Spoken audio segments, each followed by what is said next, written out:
Alors, je ne me souviens pas si on avait parlé de la possibilité d'utiliser un logiciel qui trouve pour vous quelle est la police de caractère que vous lui soumettez.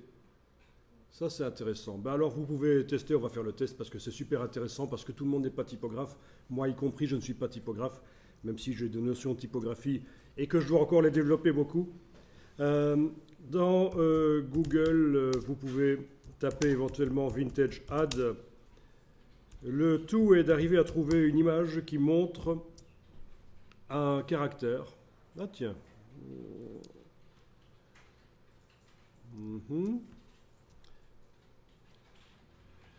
Donc Vintage Ad, ça veut dire publicité ancienne, entre guillemets public domaine. Dans la partie image, voilà, vous avez des vieilles publicités. Et on va se servir de ça, on va essayer de trouver une publicité dans laquelle il y a un caractère et on va demander de le reconnaître. Ah ben tiens, pourquoi pas celle-là, je vais essayer ça. CTRL-clic dessus. Vous prenez n'importe quoi comme publicité si vous voulez. Mais attention, ne prenez quand même pas des publicités où le caractère est visiblement dessiné à la main. Il faudrait quand même que ça corresponde à une police de caractère existante. Hein. D'accord? Tiens, je vais prendre celle-là aussi, on va voir. Mais donc il y a certaines publicités où c'est du lettrage plutôt que de la typographie. C'est pour ça qu'on fait la différence en fait entre le lettering. Le lettering, c'est dessiné à la main. Vous connaissez ça, le lettering, ce genre de choses, c'est super chouette. Hein? Quand on manque d'images même pour faire une affiche, avec rien que des lettrages comme ça, on peut créer. Mais c'est quand même très libre en fait comme dessin. Donc le lettering c'est ça et la typographie c'est autre chose. Hein.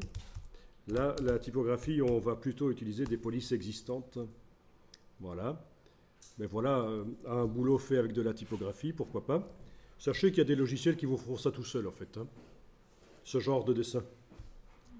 Je peux vous montrer après si vous me le rappelez. Je vous montre en ligne, gratuit. On envoie un texte, il va vous sortir en gros les mots les plus utilisés. Vous pouvez en exclure et vous pouvez les mettre dans une forme. Donc c'est une espèce de nuage de points. Voilà. Ok, on trouve là-dedans également du lettering qui apparaît. Bien, donc voilà, différence entre lettering et typographie. Le lettrage et la typographie, c'est déjà une première chose à dire. Voilà, alors j'ai mes affiches ici. Alors je vais vous montrer, vous allez tester après. Je vais afficher les images et les télécharger. Dans le dossier d'aujourd'hui, je vais mettre ça même dans un sous-dossier que je vais appeler reconnaissance de lettrage, de typo plutôt. Voilà. Je vais appeler ça affiche 1. Voilà. L'autre, je l'enregistre aussi.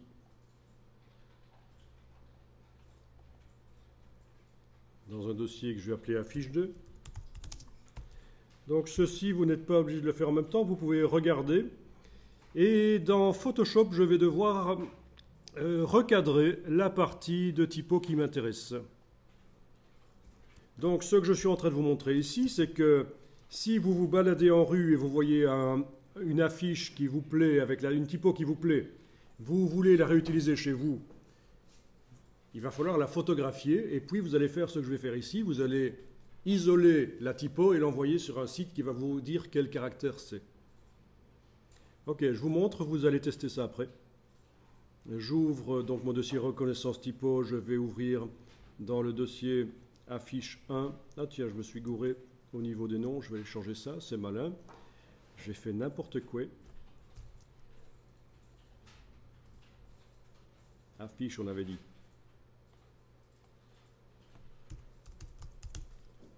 Voilà, ce sera quand même mieux. Donc, je vais ouvrir la fiche ici. La voilà dans Photoshop, touche F. Je vais recadrer. Donc, outil de recadrage de Photoshop. J'amène les poignées de manière à englober la police de caractère. Voilà.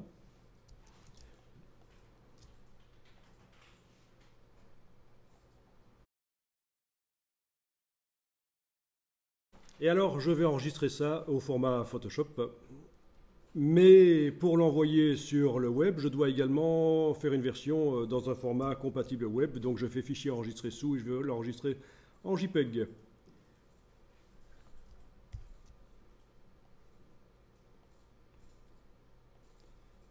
Ah tiens, j'ai pas regardé, mais quand j'ai recadré... Ah oui, supprimer les pixels rognés était décoché. C'est excellent, ça veut dire que les pixels qui n'apparaissent pas sont toujours là en fait. Pour ceux qui ne connaissaient pas l'astuce dans Photoshop, on peut faire du recadrage et en même temps ne pas laisser tomber les pixels qui sont recadrés. Mais ça n'a pas d'importance ici. Alors je vais ouvrir l'autre image dans le dossier affiche 2 et je vais faire la même chose, puisque j'ai fait pour deux affiches en fait comme ça. Voilà, je vais donc recadrer avec l'outil de recadrage de Photoshop, le crop, donc touche C pour le raccourci. Voilà. Je vais englober la police que je trouve chouette et que je voudrais utiliser dans mes travaux.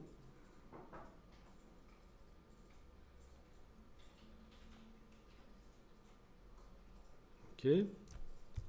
Je valide. J'enregistre ça au format Photoshop. Je fais également un enregistrement en forçant l'enregistrement dans un format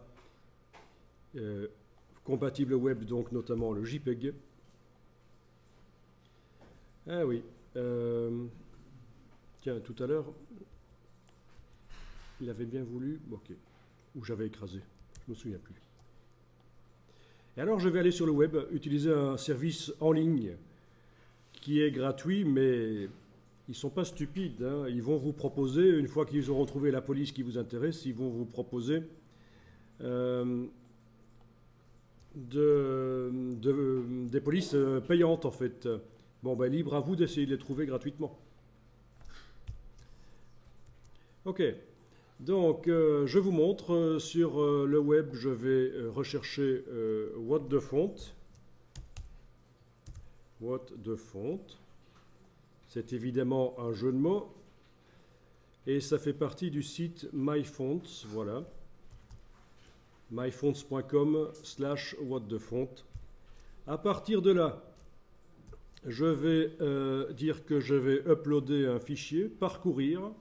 Je vais aller chercher là où il se trouve le premier fichier JPEG recadré. C'est celui-là, je pense bien. Ouais. Continuer. Et ça va analyser le contenu. C'est pour ça qu'il faut recadrer, c'est parce que sinon il y a trop de contenu en fait. Hein. Voilà, donc c'est bien ça que je lui ai envoyé. Et il faut que je tape, parce que là il est un peu perdu. Tiens, c'est une première ça, qu'il soit perdu à ce point-là. Bon, je vais dire que ça c'est un L, pas un 1. Ça c'est AN. Là il croit que c'est une seule lettre. Il me laisse taper qu'une seule lettre en fait. Hein. Ça c'est un E. Ok, ça c'est faux, je vais peut-être retirer là. Ok, bon, ben, c'est mal barré pour que ça fonctionne. On va voir. Et ça, c'est des petites lettres au-dessus qui ne doivent pas être prises en compte. Ok. Alors, je vais donc continuer. Cliquer sur continuer. Voilà, et il m'a trouvé ici. Il m'a même retiré les lettres qui n'ont pas été prises en compte. Tiens. Il m'a retrouvé un caractère qui ressemble à celui que j'avais, mais c'est du caractère dessiné ça en fait, hein, donc c'est pas une vraie police de caractère, mais il m'a trouvé quelque chose qui ressemble quand même à ça, plusieurs. Voilà. Donc, et vous avez le nom de la police qui est là. Je vais tester avec l'autre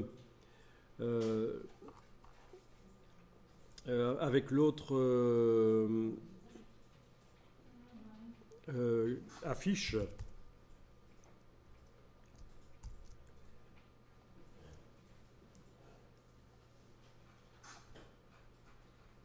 Ça, c'est super intéressant quand même, de pouvoir retrouver une police de caractère. Alors, c'est en train d'uploader, voilà. Tiens, ça, il faut que je dise que c'est un I. Ça, c'est un L, il a bien trouvé. Ça, c'est un B, ça, c'est un U, ok. Un N, ça, c'est un R. Ça, c'est quoi? Rien du tout. Ok, donc je vais continuer. Et voilà. Oh, il m'a trouvé une police qui ressemble quand même relativement à ça, d'autres qui ressemblent assez bien à celle que je lui ai envoyée. Mais encore une fois, c'est vraiment des polices particulières dessinées à la main, en fait, des vieilles affiches. Assez génial, ça, quand même. Hein. Vous allez pouvoir utiliser vraiment des polices qui ressemblent à celles que vous avez envoyées. Ce qu'on lui a envoyé là, c'était quand même du lourd. Hein. Pas facile.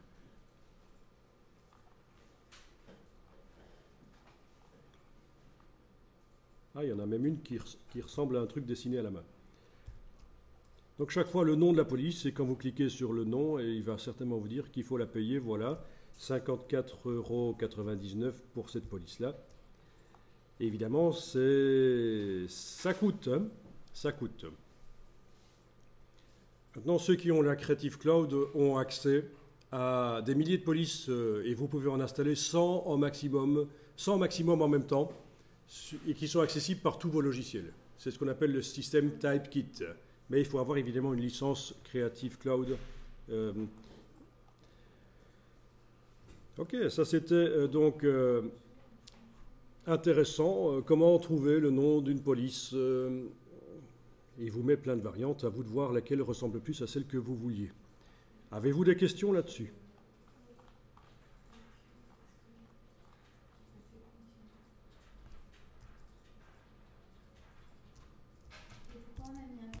Bon, le PSD, c'était juste pour recadrer et enregistrer en ayant la possibilité de repositionner, réagrandir le cadre.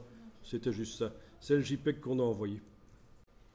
Donc voilà, si vous ne voulez pas payer la police, vous essayez de voir si elle est disponible sur un site comme Dafont, un site éventuellement donc, où la police sera pas chère. Et puis il faudra l'installer dans l'ordinateur pour qu'elle soit accessible au logiciel.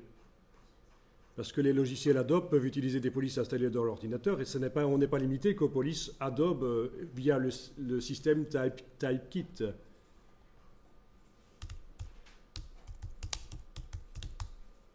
Le système Typekit de Adobe, le voilà.